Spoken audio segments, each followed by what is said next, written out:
What do you say to those viewers that don't pursue their dreams and are locked in their careers because they are too afraid to take risks and pursue something meaningful? Well, the first thing I would say is, well, you should be afraid of taking risks and pursuing something meaningful.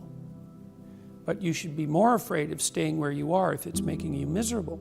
It's like the first thing you want to do is dispense with the idea that you get to have any permanent security outside of your ability to contend and adapt. It's the same issue with children. It's like you're paying a price by sitting there being miserable. And you might say, well, the devil I know is better than the one I don't. It's like, don't be so sure of that. The clock is ticking. Yeah, and if you're miserable in your job now and you change nothing, in 5 years you'll be much more miserable and you'll be a lot older. But isn't it a luxury to pursue what is meaningful? Our viewers have mortgages, they have children, they have payments and loans. It's a luxury to pursue because we lack the resources. Well, I don't remember now, I'm not talking about what makes you happy. It's a luxury to pursue what makes you happy. It's a moral obligation to pursue what you find meaningful. And that doesn't mean it's easy. It might require sacrifice. If you need to change your job too, let's say you have a family and children and a mortgage, you have responsibilities. You've already picked up those responsibilities. You don't just get to walk away scot-free and say, well, I don't like my job, I quit. That's no strategy. But what you might have to do is you think, well, this job is killing my soul. All right, so what do I have to do about that?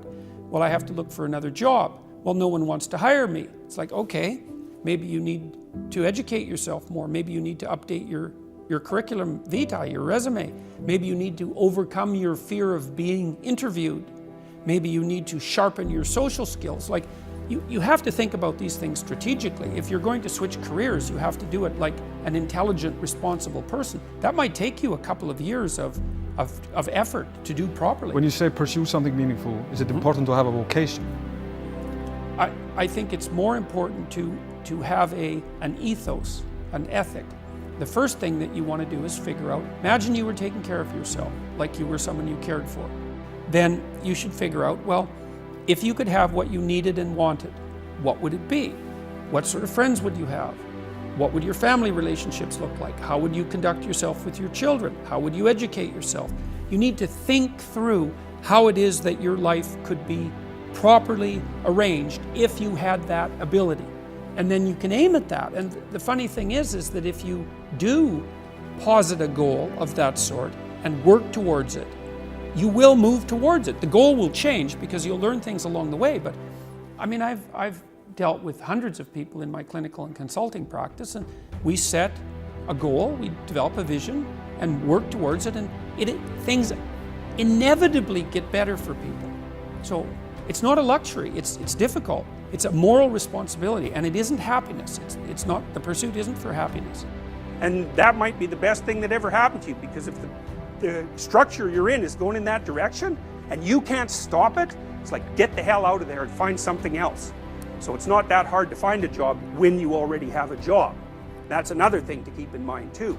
You know, whenever you're working, and you will be, especially in the world of today where jobs are relatively uncertain, you should always have an escape route planned, and it should be active, because if you don't have an escape route and you can't get away, you can't say no. And if you can't say no, you can't bargain, and if you can't bargain, you're a slave.